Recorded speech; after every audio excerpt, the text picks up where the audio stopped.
Bismillahirrahmanirrahim. Alhamdulillahilladzi anzala ala 'abdihi al-kitab. Asyhadu an la ilaha illa huwal 'azizul wahhab. Wa asyhadu anna Muhammadan 'abduhu wa rasuluhu astaghfirullah tawwab. Allahumma shalli wa sallim wa barik 'alaihi wa 'ala alihi wal ashab. Wa nas'alu salamata min al-'adabi was-su'i hisab. Amma ba'du. Ikhwati wa akhwati rahimakumullah. Assalamualaikum warahmatullahi wabarakatuh.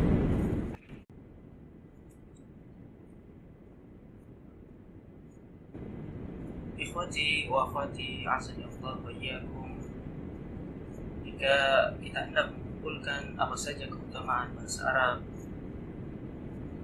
maka tentu akan memerlukan lidah dan mengumpulkan pena. Bagaimana tidak, setiap kali Allah memuji Al-Quran dalam ayat-ayatnya, maka bahasa Arab termasuk dalam pujian tersebut. Di antara firman-Nya Allah Ta'ala, Inna nahnu nazzalna dzikra wa inna lahu lahafidhun. Allah jaga Al-Quran, maka Allah jaga pula bahasanya. Dan di antara ayatnya pula, La ya'tihil batilu min baini yadayhi wa la min khalfi. Allah jauhkan Al-Quran dari kebatilan, maka Allah jauhkan pula bahasanya dari kebatilan. Dan di antara ayatnya pula, Qur'anan Arabiyyan ghaira dhi iwaj. Allah jamin Al-Quran tidak memiliki kebengkokan sedikit pun, maka demikian juga dengan bahasanya.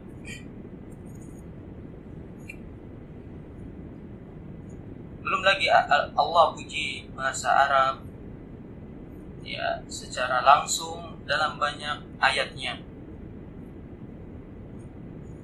Di antaranya bahasa Arab ya adalah bahasa yang paling terang dan paling jelas. Tidak mungkin menimbulkan kerancuan sedikit pun. Ya, saya lanjutkan bahwasanya bahasa Arab ya adalah bahasa yang paling terang dan paling jelas, sehingga tidak mungkin menimbulkan kerancuan ketika ya seseorang mempergunakannya atau menuturkannya. Hal ini sebagaimana firman Allah Ta'ala yang berbunyi, wa ma arsalna mir rasulin illa bilisani qaumihi liyubayyina lahum. Allah utus Rasul ya dengan bahasa kaumnya, yaitu bahasa Arab, untuk menjelaskan syariat kepada mereka.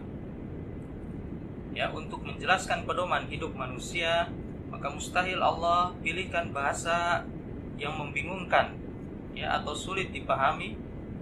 Karena apa? Karena ini akan berdampak fatal. Hal ini menyangkut keselamatan manusia, dunia dan akhirat. Maka tidak ada bahasa yang lebih terang dan lebih jelas di muka bumi ini selain bahasa Arab. Kemudian bahasa Arab ya juga merupakan bahasa yang paling mudah. Sebagaimana Allah Ta'ala berfirman, fa innama yassarnahu bilisanik la'allahum yatadakkarun. Ya, Allah mudahkan Al-Quran hanya dengan bahasa Arab ya, yang mana dengannya mereka akan bisa mengingat. La'allahum yatadakkarun. Jika timbul suatu pertanyaan ya, apakah jika Al-Quran turun menggunakan bahasa selain bahasa Arab ya, hal ini akan mempersulit? Maka Allah lanjutkan di ayat yang lain, walau ja'alna Qur'anan a'jamiyan laqalu laula fussilat ayatu. Ya, seandainya Al-Quran diturunkan dengan bahasa non-Arab, maka umat ini akan bertanya-tanya, mengapa ayat-ayatnya tidak dijelaskan? Ya, mengapa ayatnya ini sulit dipahami? Ya, mengapa bertele-tele? Mengapa tidak indah? Dan seterusnya.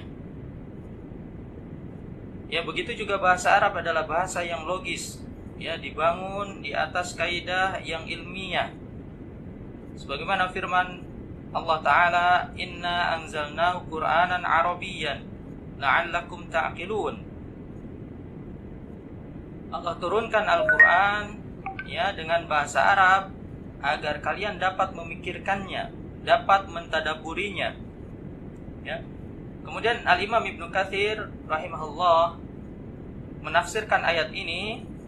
Beliau mengatakan bahwa hal ini dikarenakan bahasa Arab adalah bahasa yang paling logis dan paling lugas.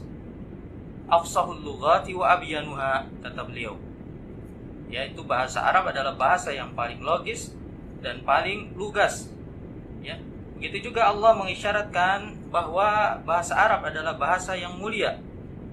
Ya, sebagaimana firman-Nya, wa innahu latanzilu rabbil alamin nazala bihi ruhul amin ala qalbika litakuna minal mundirin bilisanin arabiyyin mubin. Ya. Pada ayat ini dijelaskan bahwa Al-Quran diturunkan melalui Jibril alaihissalam kepada Nabi kita Nabi Muhammad SAW, ya, sebagai pembawa peringatan. Dan Al-Quran ini diturunkan menggunakan apa? Bahasa Arab. Ya. Maka pada ayat ini, ya, apa korelasinya bahasa Arab dengan Al-Quran, Jibril alaihissalam, dan Nabi Muhammad SAW? Nah, di ayat ini menunjukkan bahwa bahasa Arab adalah bahasa yang mulia, bukan bahasa yang ya biasa saja sebagaimana kebanyakan bahasa lain pada umumnya. Kata Al-Imam Ibnu Katsir rahimahullah, nazala asyraful kutub wa huwa al-Qur'an ala asyrafir rusul wa huwa Muhammad sallallahu alaihi wasallam bi asyrafil malaikah wa huwa Jibril alaihi salam, ya, fi asyrafi baqa'il ard wa huwa Makkah, fi asyrafi syuhur wa huwa Ramadan. Diturunkan kitab yang paling mulia yaitu Al-Quranul Karim kepada Rasul yang paling mulia yaitu Muhammad sallallahu alaihi wasallam melalui malaikat yang paling mulia yaitu Jibril alaihissalam di tanah yang paling mulia yaitu Makkah, ya, di bulan yang paling mulia yaitu Ramadan. Maka mungkinkah Al-Quran ini menggunakan bahasa yang biasa saja? Ya, maka ini hal yang mustahil. Tentu saja bi asyrafil lughat, ya, dengan bahasa yang paling mulia yaitu bahasa Arab. Sekarang apa yang akan kita dapatkan, ya, ketika kita mempelajari bahasa Arab? Ada banyak hal yang bisa didapatkan ketika seseorang mempelajari bahasa Arab. Di antaranya, jika kita mempelajari bahasa Arab dengan niat untuk memahami Al-Quran dan As-Sunnah, ya, maka itu merupakan tanda bahwa Allah menginginkan kebaikan untuk kita. Sebagaimana sabda Rasulullah SAW, "May yuridillahu bihi khairan yufaqihu fid din." Jika Allah menghendaki kebaikan yang banyak kepada seseorang, maka Allah pahamkan dia dalam hal agama. Dan bahasa Arab ini, kata Al-Imam Ats-Tsa'alabi rahimahullah, adalah adatul ilmi wa miftahut tafaqquh fid din. Adalah alat untuk mempelajari ilmu, ya, ilmu syar'i yang dimaksud di sini, dan kunci untuk memahami agama. Sehingga ketika kita memiliki keinginan kuat untuk mempelajari bahasa Arab, ya, dan ingin untuk dimudahkan jalan dalam mempelajarinya, maka sejatinya Allah menginginkan kebaikan untuk kita. Kemudian bahasa Arab juga mampu mengokohkan akal, ya, akhlak dan juga din, agama. Ada sebuah athar yang mana athar ini disandarkan kepada sahabat Umar bin Khattab radhiyallahu an yang berbunyi ta'allamul arabiyyah fa innaha tuthbitul aqla wal muru'ah. Pelajarilah bahasa Arab karena ia akan mengokohkan akal dan menambah kewibawaan. Akan tetapi athar ini adalah athar yang lemah, ya, karena di sana terdapat seorang rawi yang lemah. Namun para ulama membenarkan makna dari athar ini, ya, sebagaimana Syekhul Islam mengatakan, i'lam anna i'tiyad al-lughah yu'athiru fil aqli wal khuluq wad din ta'thiran qawiyyan bayyina. Ketahuilah bahwa membiasakan diri dengan bahasa Arab ini akan berdampak pada akal, ya, akhlak dan agama dengan dampak yang kuat dan jelas. Mengapa? Kata beliau, karena dahulu, ya, generasi terbaik dari umat ini membiasakan diri dengan bahasa Arab. Maka musyabahatuhum tazidul aqla wad dina wal khuluq. Ya, meniru, meneladani kebiasaan mereka, ya, akan memperbaiki kecerdasan atau menguatkan kecerdasan, agama dan akhlaknya. Bahkan hal ini juga dibenarkan, ya, oleh seorang peneliti. Ada seorang profesor dari Universitas Edinburgh di Britania, bahwa orang yang memiliki kemampuan 2 bahasa atau lebih, maka bisa meningkatkan daya otak dan menghindari dari kepikunan. Ya, terlebih lagi ketika yang dipelajari tersebut adalah bahasa wahyu. Ya, maka dari itu di Edinburgh itu dibuka satu jurusan, yaitu jurusan bahasa Arab hingga, ya, tingkat master. Ya, begitu juga dengan mempelajari bahasa Arab, ya, maka kita akan menjadi manusia terbaik dalam berbahasa. Di mana Allah Ta'ala berfirman, "Wa ma arsalna mir rasulin illa bilisani qaumihi liyubayyina lahum." Tidaklah kami mengutus seorang rasul melainkan dengan bahasa kaumnya, ya, untuk menjelaskan syariat kepada mereka. Atas dasar ayat itu Al-Imam Asy-Syafi'i, ya, di kitabnya Ar-Risalah mengambil suatu kesimpulan. Beliau mengatakan, aulan nasi bil fadli fil lisan man lisanuhu lisanun nabi. Sebaik-baik manusia dalam berbahasa adalah yang berbahasa dengan bahasa nabinya. Sehingga jangan malu untuk belajar bahasa Arab, karena bahasa Arab adalah bahasa nabi kita, ya. Tidakkah kita ingin mencontoh beliau dalam setiap aspeknya? Maka pelajarilah bahasa Arab. Kemudian apa hukum mempelajari bahasa Arab untuk kaum muslimin? Syekhul Islam pernah menyampaikan hukum mempelajari bahasa Arab, mana beliau mengatakan, fa inna nafsal lughatil arabiyyah minad din wa ma'rifatuha fardun wajib.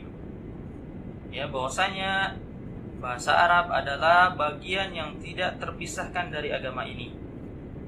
Ya, dan mempelajarinya hukumnya adalah wajib. Mengapa? Fa inna fahmal kitab was sunnah fardun. Ya, karena memahami Al-Qur'an dan As-Sunnah itu tidak diragukan lagi, hukumnya adalah wajib. Ya. Bagaimana mungkin kita hidup tanpa memahami pedoman hidup kita? Ya, sebagai contoh, kita beli HP tapi kita tidak tahu cara menggunakannya, maka ini musibah, sia-sia. Ya.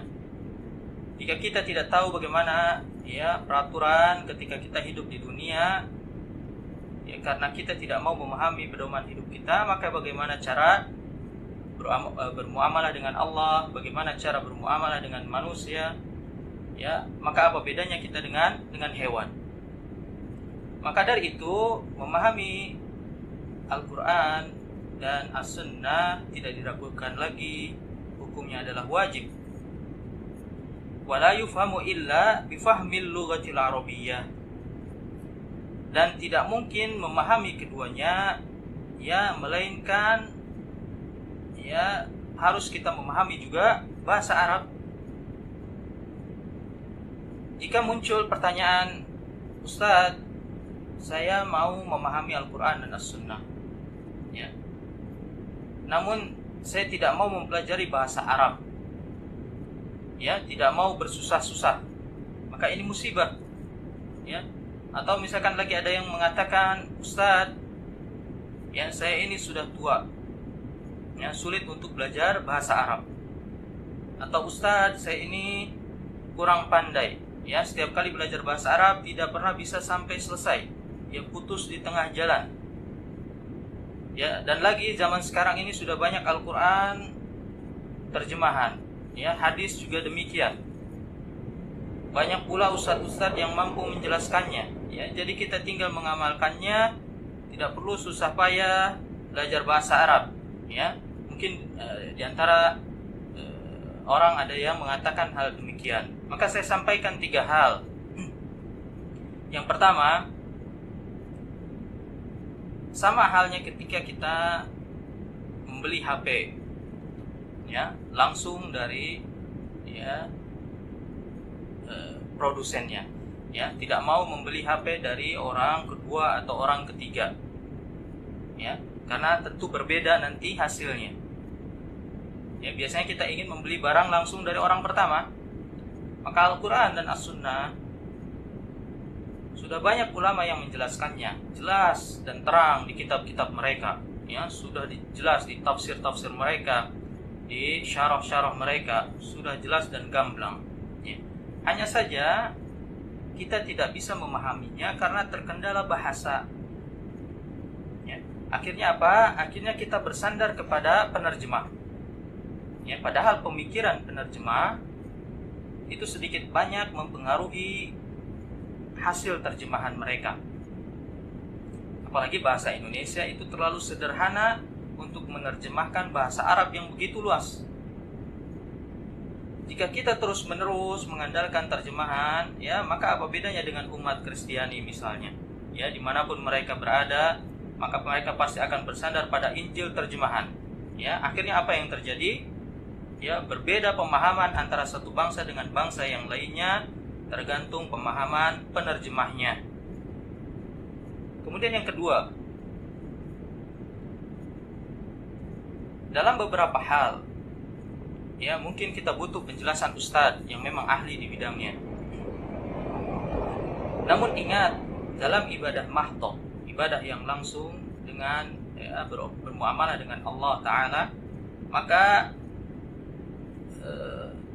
tidak bisa kita terus-menerus mengandalkan terjemahan.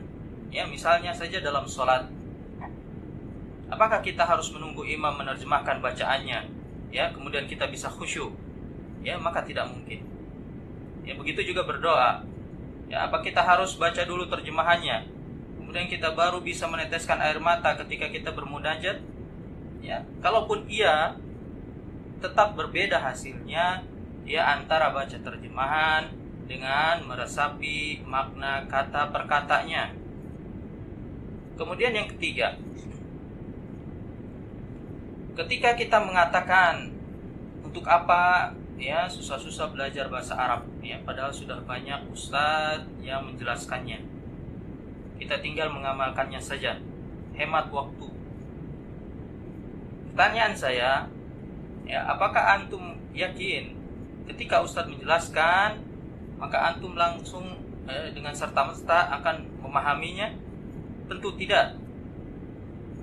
Ya, meskipun ustadz ini menjelaskan dengan bahasa Indonesia yang jelas, ya, dan terang, karena pemahaman itu datangnya bukan dari ustadz, melainkan dari Allah Ta'ala. Ya, betapa banyak orang yang datang ke majelis ilmu, ke kajian-kajian ustadz, kemudian ustadz menjelaskan dengan bahasa Indonesia yang jelas dan fasih, namun mereka pulang tanpa membawa ilmu sedikit pun. Ya, tidak ada sesuatu pun yang menempel di benaknya. Ya, mengapa? karena ilmu dan pemahaman adalah rizqun wa fadlun minallah, salah satu bentuk rizki dan karunia Allah. Allah berikan kepada siapa yang Dia kehendaki. Ya, bukan ustadz yang memberikan pemahaman tersebut. Ya, sebagaimana firman-Nya, wattaqullaha wa yu'allimukumullah. Bertakwalah kepada Allah, maka Dia akan mengajarkan ilmu kepadamu. Maka teruslah belajar bahasa Arab, ya, karena bisa jadi itu adalah salah satu usaha kita dalam meraih ketakwaan, ya, yang dengannya Allah berikan kita kefahaman. Tidak peduli selambat apapun kita memahami bahasa Arab, meskipun dengan bertatih-tatih, ya, tertatih-tatih, ya, bisa jadi Allah lebih menyukai hal itu daripada mereka yang memilih jalan pintas, ya, menyerah sejak awal, ya, hanya bersandarkan pada terjemahan atau penjelasan dari ustadz, ya, menunggu disuapi. Maka jangan remehkan usaha kita sekecil apapun, karena, ya, pemahaman kita bukan dari kepintaran kita sama sekali, melainkan karena Allah yang Maha Pemurah yang menganugerahkan kepahaman kepada kita. Ya, jika prinsip ini kita pegang, maka setua apapun usia antum akan tetap berusaha mempelajari bahasa Arab, meskipun hanya mungkin sehari mampu menguasai 1-2 kata saja, maka tidak masalah, ya, tidak masalah. Kemudian Syekhul Islam menutup, ya, dengan kalimat beliau yang masyhur, wa ma la yatimul wajib illa bihi fahuwa wajib, ya, dan sesuatu yang bisa menyempurnakan hal yang wajib, maka hukumnya juga wajib. Ya, dengan memahami bahasa Arab kita bisa memahami Al-Quran dan As-Sunnah yang mana ia adalah wajib. Ya, maka memahami bahasa Arab juga wajib. Sebagaimana sholat wajib, ya, dan sholat tidak sah kecuali dengan berwudu, maka secara otomatis wudu juga hukumnya wajib. Namun sebatas mana kewajiban tersebut, ya, ini yang seringkali dipertanyakan oleh para pelajar. Apakah setiap muslim wajib mengetahui apa itu maf'ul ma'ah? Ya, apa itu ighra? Apa itu tanazu'? Apa itu nudbah? Ya, atau yang semisalnya bab-bab lain, ya, apakah ini wajib untuk dipelajari oleh setiap muslim? Dan ketika kita tidak mengetahui hal tersebut, kita menjadi berdosa. Maka Syekhul Islam menjelaskan, tsumma minha ma huwa wajibun 'alal a'yan wa minha ma huwa wajibun 'alal kifayah. Wajibnya mempelajari bahasa Arab itu terbagi menjadi 2, ya. Wajib ain, yaitu setiap individu harus mempelajarinya, yaitu setiap individu muslim harus mengetahuinya, tidak boleh tidak, ya, tidak ada tawar-menawar. Hukumnya wajib ain. Dan ada yang wajib kifayah. Ya, ini cukup sebagian muslim saja yang mengetahuinya, maka yang sebagian ini sudah mewakili keseluruhan umat Islam. Ya, apa saja yang wajib ain itu? Al-Imam Ibnul Qayyim menjelaskan, la yutlaqul qawlu bi anna ilmal arabiyyah wajibun 'alal itlaq idil kathiru minhu wa min masaili wa buhusihi la yatawaqqafu fahmu kalamillahi wa rasulih 'alaiha.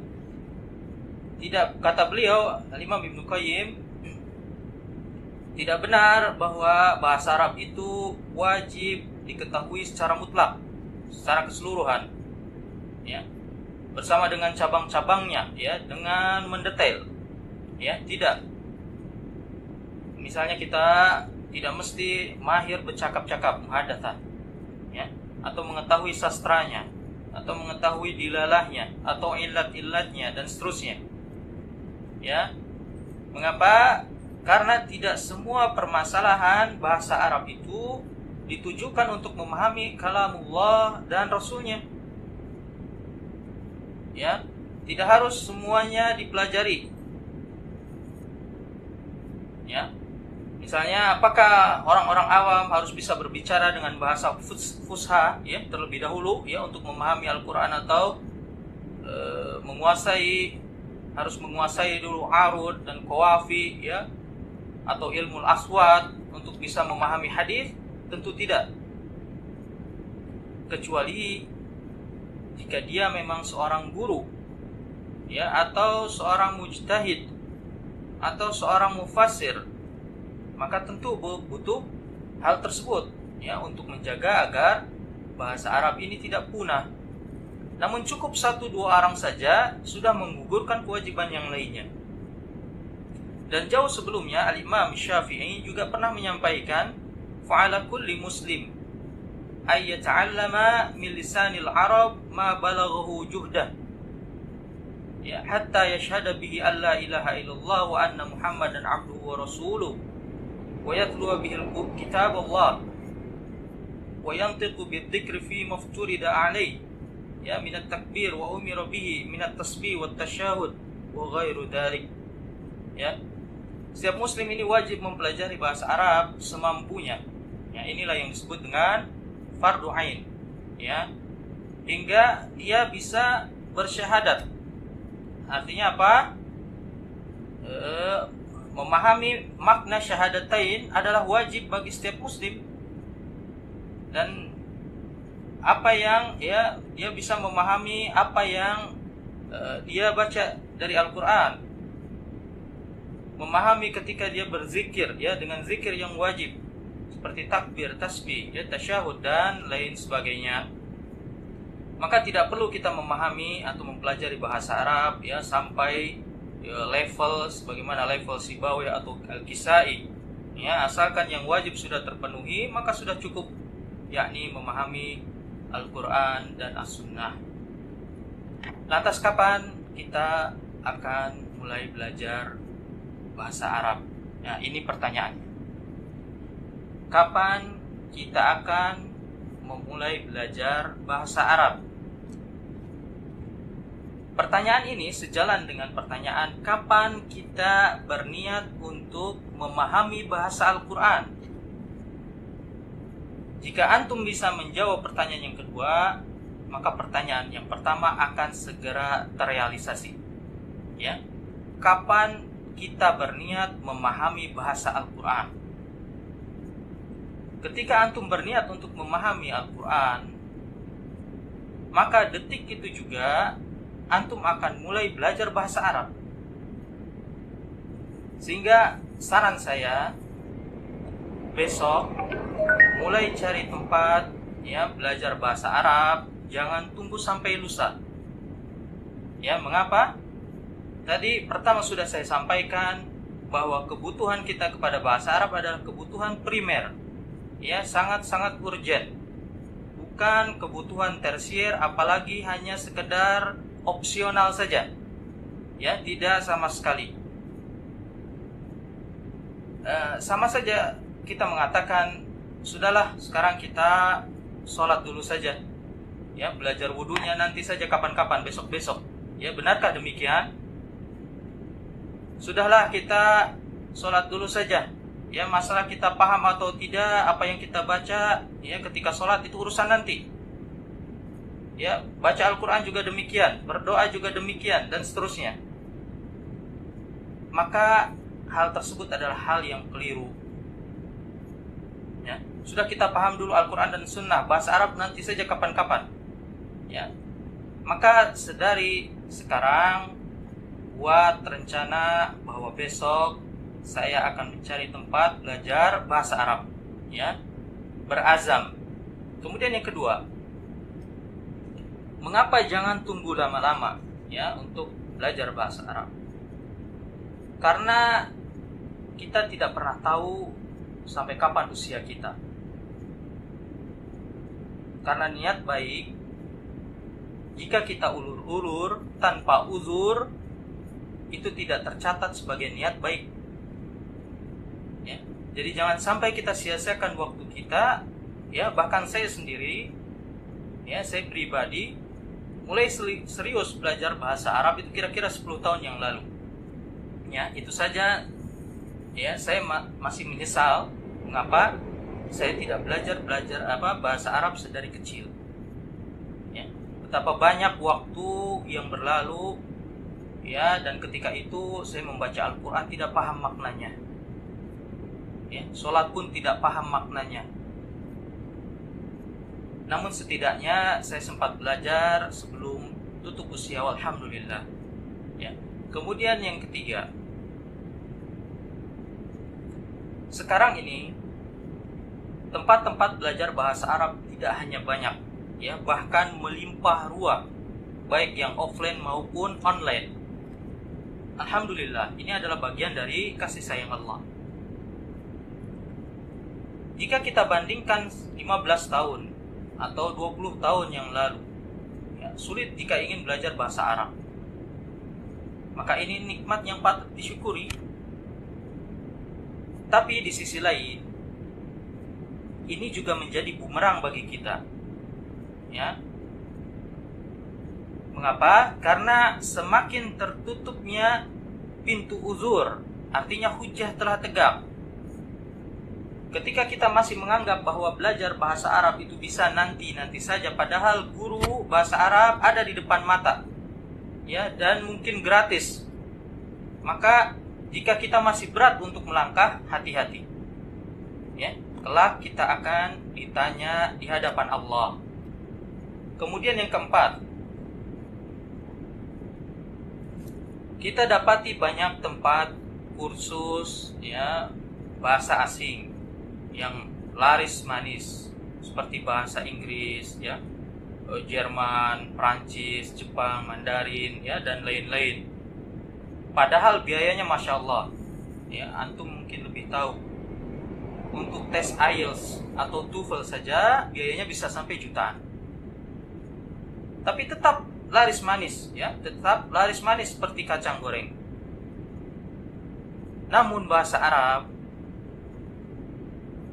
ya, biayanya murah, bahkan seringkali ustadznya cuma pasang tarif seikhlasnya saja, tetap sepi. Bahkan sudah digratiskan pun, ya, tetap saja tidak laku. Padahal bahasa apa yang mereka ajarkan? Bahasa Al-Quran. Ya, antum akan mendapatkan manfaatnya tidak hanya di dunia, namun juga di akhirat, biidznillah ta'ala.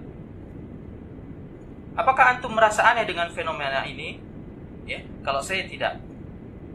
Karena syaitan akan terus berusaha keras menjauhkan manusia dari syariat dan setiap wasilah yang mengarah ke sana, termasuk bahasa Arab. Maka secepat mungkin lepaskan diri antum dari, ya, jeratan syaitan yang menghalangi manusia dari memahami Al-Quran dan As-Sunnah. Dan terakhir, ya, sebelum saya tutup, sebetulnya kali ini saya tidak hendak untuk memberikan tips-tips, ya, secara terperinci mengenai tips mempelajari bahasa Arab, karena memang sudah banyak tips yang disampaikan oleh para ustadz atau masyayikh, ya, dalam mempelajari bahasa Arab. Bahkan saya sendiri pernah menulisnya, ya, tahapan-tahapannya, baik dalam artikel, poster maupun rekaman, ya, sehingga mudah bagi antum untuk mencarinya. Yang ingin saya sampaikan sebagai penutup ini adalah tips secara umum, ya, bagi antum yang hendak mempelajari bahasa Arab, ya, untuk tujuan diniyah. Hanya 2 tips saja yang akan saya bagi kali ini. Yang pertama adalah tips dalam memilih kitab. Ikhwan wa akhwat rahimakumullah, bahasa Arab itu adalah bahasa yang sangat luas dan dalam. Seringkali saya dapati banyak pemula yang sejatinya mereka masih buta, ya, dalam bahasa Arab, ibarat pelancong yang baru pertama kali berkunjung di suatu tempat, maka dia masih pelanga-pelongo, demikian. Ya, beberapa kali saya dapati ada pemula yang salah masuk kelas. inginnya belajar nahwu, ternyata di kelas disuruh menghafal tasrif fi'il. Ya, ada yang ingin belajar muhadatsah, ternyata diminta untuk memahami kaidah. Ada lagi yang ingin belajar i'rab kitab, ya, ternyata malah diajari terjemah kitab. Maka hal ini dikarenakan ketidaktahuan pemula akan kebutuhannya untuk mencapai tujuan. Padahal bahasa Arab itu begitu luas. Ya, tidak mungkin seseorang menguasai seluruh cabang ilmu bahasa Arab kecuali Nabi kita Muhammad SAW. Sebagaimana Imam Syafi'i menyebutkan, lisanul Arab awsa'ul alsinah, ya, madhaban. Lisanul Arab awsa'ul alsinah madhaban wa aktharuha alfadha wa la na'lamuhu yuhitu bi jami'i ilmihi insanun ghairu nabi. Bahasa Arab adalah bahasa yang paling luas madhabnya dan paling banyak lafadznya, paling banyak mufradatnya. Ya, kami tidak mengetahui ada manusia yang mampu menguasai seluruh cabang ilmunya kecuali Nabi Sallallahu Alaihi Wasallam. Begitu kata Al-Imam Syafi'i. Beliau Al-Imam Syafi'i mengatakan demikian karena ada sebuah hadis yang diriwayatkan oleh Al-Imam Muslim, ya, melalui sahabat Abu Hurairah radhiyallahu an, di mana Rasulullah SAW bersabda, "Fuddiltu 'alal anbiya'i bisittin, u'titu jawami'al kalim." Ya, aku lebih unggul dari para nabi dalam 6 hal. Ya, di antaranya yang pertama, aku dianugerahi jawami'ul kalim, yakni berucap sesuai dengan semua cabang ilmu bahasa Arab, balaghahnya, nahwunya, sorofnya, ya, makhrajnya, dan seluruhnya. Maka tidak ada yang mampu menyamai beliau Sallallahu Alaihi Wasallam. Ya, tidak ada seorang pun yang mampu menguasai semua disiplin ilmu bahasa Arab kecuali beliau Sallallahu Alaihi Wasallam. Kata Ibnu Faris, ya, wa ma balaghana anna ahadan mimman madha idda'a hifdzal lughah kulliha. Tidak pernah ada seseorang pun di zaman dahulu ada yang mengaku-ngaku bahwa ia menguasai seluruh cabang ilmu bahasa Arab. Ya, tidak ada seorang pun. Bahkan Sibawai sekalipun Al-Imam, ya, Imamun Nuhat, imam dalam ilmu nahwu, ya, beliau lemah dalam muhadatsah. Beliau juga lemah dalam hal sastra. Ya, kecuali jika memang Allah berkehendak, maka tidak ada yang tidak mungkin. Ya, sebagaimana firman Allah, wala yuhituna bi syai'in min ilmi illa bima syaa. Ya, mereka tidak mungkin mencakup secuil dari ilmu Allah melainkan dengan kehendaknya. Maka untuk mempelajari ilmu din ada 3 tahapan, ya, yang bisa antum tempuh.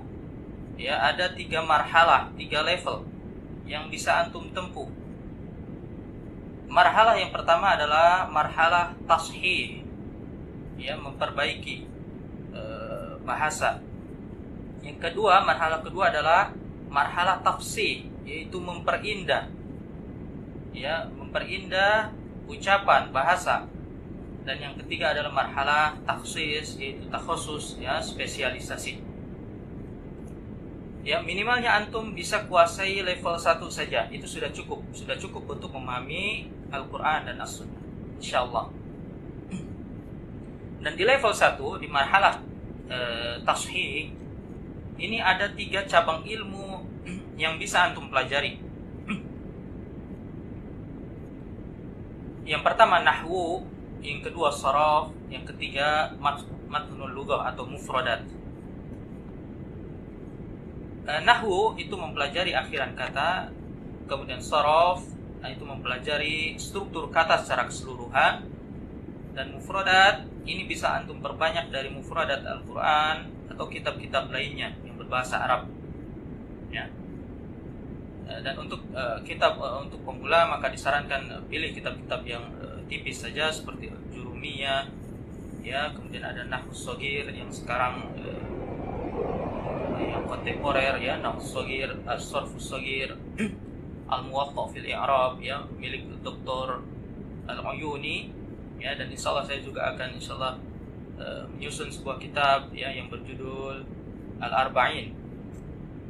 Kemudian level berikutnya level tafsir, ya, itu juga ada 3 cabang ilmu, yaitu balaghah, adab, dan fiqhul lughah, ya. Tidak saya jelaskan secara terperinci di sini. Kemudian level terakhir itu adalah level taksis, adalah semua cabang ilmu bahasa Arab yang lainnya, ya, seperti lughawiyat, ya, usul nahwu, arud, ya, imla, dan seterusnya. Kemudian tips yang kedua tips yang kedua adalah memilih guru, ya, dalam memilih guru. Saya sarankan, ya, bagi pemula untuk mencari guru yang mutqin, ya, yang memang spesialis di bidangnya. Atau memang jika sulit ditemukan, minimalnya guru tersebut mutqin di kitab yang dia ajarkan. Ya, dan ini harga mati, artinya tidak ada tawar-menawar lagi. Jika dia tidak menguasai betul kitab yang akan diajarkan, maka cari guru lain. Ya, karena jangan main-main dengan ilmu. Ya, jangan pertaruhkan masa depan kita. Karena kita belajar bahasa Arab untuk mempelajari ilmu din, ilmu agama. Ya, bisa fatal akibatnya jika kita salah pilih guru. Ya, jika kita dalam bidang umum saja mencari guru yang ahli, ya, yang profesional, seperti dalam bahasa Inggris, ya, kita mencari mister yang ahli di bidangnya, ya, dan bahkan native speaker. Ya, mengapa dalam bahasa Arab begitu jual murahnya? Yang penting ada LC-nya, ya, padahal LC itu tidak mesti dia ahli di bidang ilmu bahasa Arab. Ya, sekali lagi cari guru yang mutqin. Minimalnya di kitab yang akan diajarkan. Kemudian yang kedua, karena kita belajar bahasa Arab dengan tujuan diniyah, ya, maka mutqin saja tidak cukup. Ya, carilah guru bahasa Arab yang mendekatkan diri kita kepada agama. Meskipun misalnya dia memang bukan orang yang ahli di bidang agama, ya, minimalnya manhajnya selamat, ya, manhajnya selamat. Ya, karena begitu banyak ahlul bidah yang menggiring seseorang kepada penyimpangan melalui bahasa, ya, melalui bahasa Arab. Sehingga perhatikan manhajnya, jangan asal mahir saja dalam bahasa Arab, ya. Bukannya semakin mendekatkan kita kepada tujuan, yaitu ilmu din, justru malah menjauhkan. Ya, itu saja yang bisa saya sampaikan, dan mohon maaf jika ada kesalahan, juga mungkin ada beberapa pertanyaan yang tidak bisa saya jawab, ya, karena memang setelah ini masih ada sedikit arahan dari Ustadz Adiwira, ya, mengenai nanti kuliah online, ya, untuk memudahkan antum sekalian juga. Sehingga jangan kemana-mana dulu, dan semoga bermanfaat apa yang saya sampaikan. Dan saya izin pamit undur diri, semoga nanti bisa bersua di lain kesempatan. Sallallahu ala nabiyina Muhammad wa ala alihi wa sahbihi wasallam. Assalamualaikum warahmatullahi wabarakatuh.